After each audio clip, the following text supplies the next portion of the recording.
ওরা পশুদের মতো কিছু মানে না, সভ্যতা কাকে বলে জানে না। প্রগতির স্লোগানে যা কিছু করছে, আদেলের কুকুরও হার মেনে যায়। আদেলের কুকুরও হার মেনে যায়। কত ঠিক মাইতে পারে না। 36 বছর শেষ হয়েছে আজ 31 কালকে নতুন বছরে পদার্পণ। 35 বছর তো আরম্ভ হইতেছে। প্রথম সপ্তাহে সব আছে কয়েকটা বড় বড়, আবার তোরা চিনত না।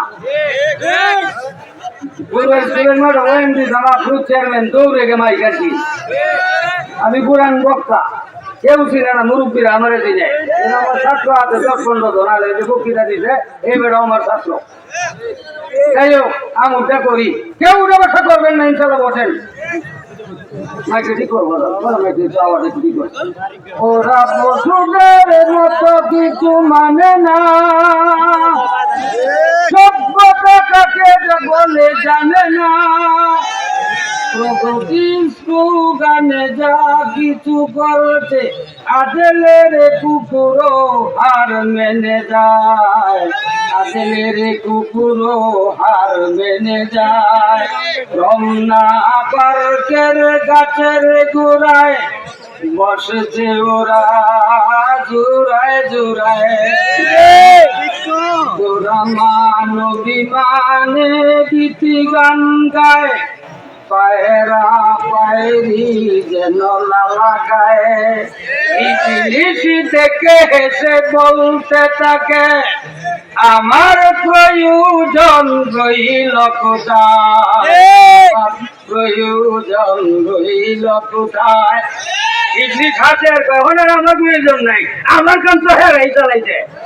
ইংলিশ হেসে দেখে বলতে থাকে, আমার প্রয়োজন রইল কোথায়, আমার প্রয়োজন রইল কোথায়।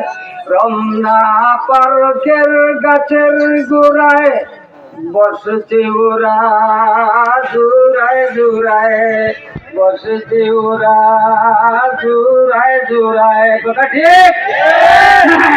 যাই হোক, বলতেছিলাম মাহফিল কামিয়াব।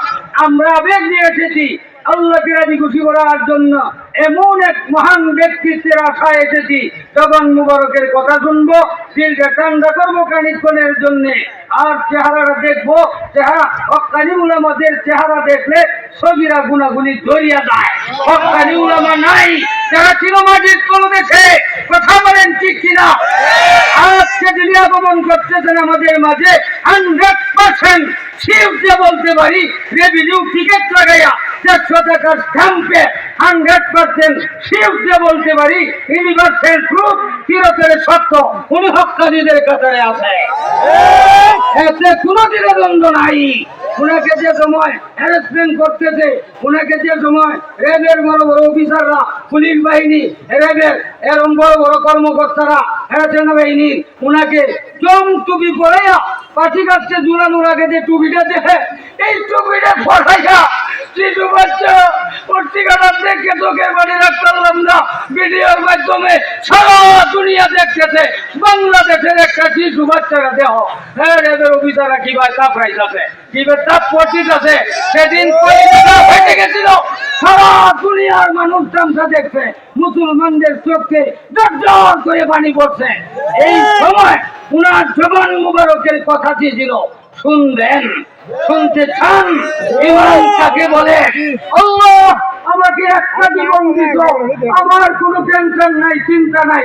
তোমার সঙ্গে ইসলামের জন্য আমার অপরাধ একটাই, আমি হক কথা বলি, এই অপরাধের কারণে আজকে এই সাজা। একটা জীবন দিত, তোমার রাস্তায় আমি জীবনটা দিয়ে দিলাম।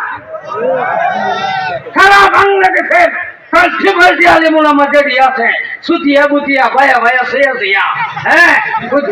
সেও মুন্সি দাহি করতে আলেন রে, সেও মুন্সি। এটা রাহরে জোড়া ভরার 7টা নামাজের মধ্যে কোথায় কাথায়া বুঝাটা 40 বছর জেল কাটতে আইছে। শক্তি কই?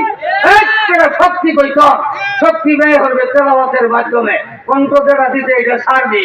হাতে গুতেও না, শক্তি আছে বউয়ের সাথে ঝগড়া করার লাগে। কথা বলেন ঠিক কিনা? যাই হোক, বলতেছিলাম উনার আগমন আজকে যে সমস্ত উলামায়ে কেরামের পদার্পণ করছে এই এলাকার মাটির জন্য কবরবাসীরা আনন্দে আত্মহারা। হক্কানি উলামাদের আগমন ঘটেছে, কবরের পাশে দিয়ে আসা যাওয়া করতেছে, কবরে আযাব মাফ হইয়া যাইতেছে। এটা এখন বুঝবেন না, এটা কি বিবিসির কবরের থেকে কম দামা না বেশি দামা কইলাম? আরে চিৎকার দিয়ে বলেন না সুবহানাল্লাহ। সেদিন বেশি দূর নয়, যেদিন আমরা অন্ধকার কবরে পড়ে যাব, সেদিন আমাদের ভুল ভেঙে যাবে। দুনিয়ার অন্তমটা মুদ্রমধ্যে মত্ত হইয়া অবহেলা করিয়া অহেতুক জীবনটাকে ধ্বংস করবেন না। এখনো সময় আছে, হুঁশ আনেন, এখনো সময় আছে, নিজেকে চিনেন। দুনিয়ার সব চিনলেন, নিজেকে চিনলেন না। ইংলিশে একটা কথা আছে, নো থাইসেলফ, নিজেকে চিনো। হারি বাতিল রাখতাম আগে কুমার বেড়া কেন্দ্র, বিশ্বস্ত বেড়া করে চাষা আপনার বাড়ি 20 বছর ধরেছি।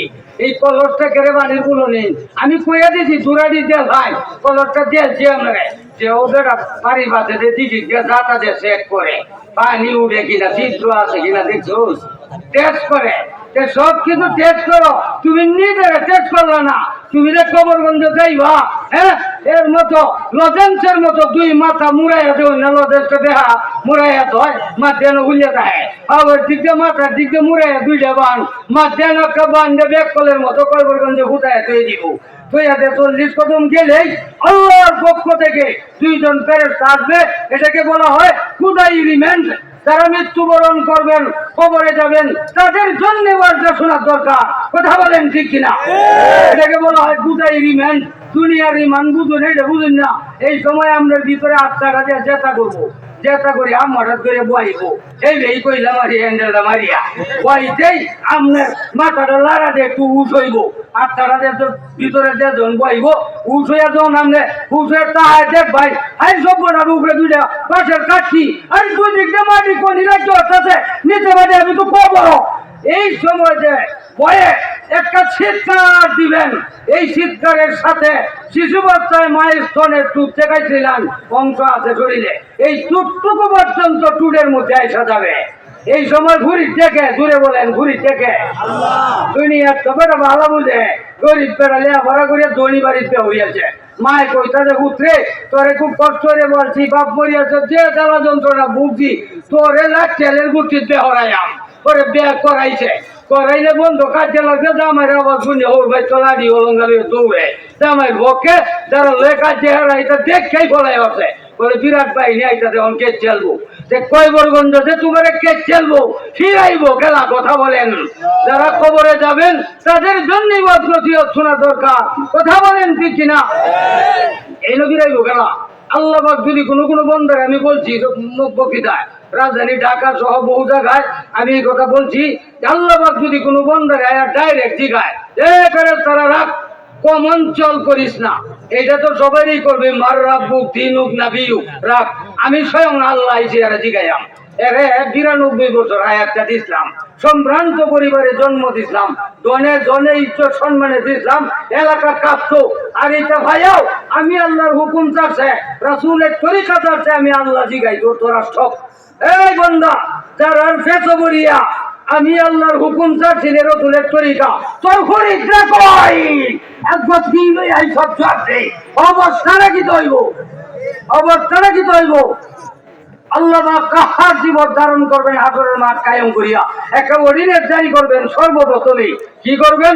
সূরা ইয়াসিন আছে, ওয়ান্তাযুল ইয়াউমা আইয়ুহাল মুজরিমুন, হে মুজরিমিনের দল, হে গুনাহগারের দল, হে বেদখুরদের দল, তোরা আজকে আমার নেককার বান্দাদের থেকে পৃথক হয়ে যা।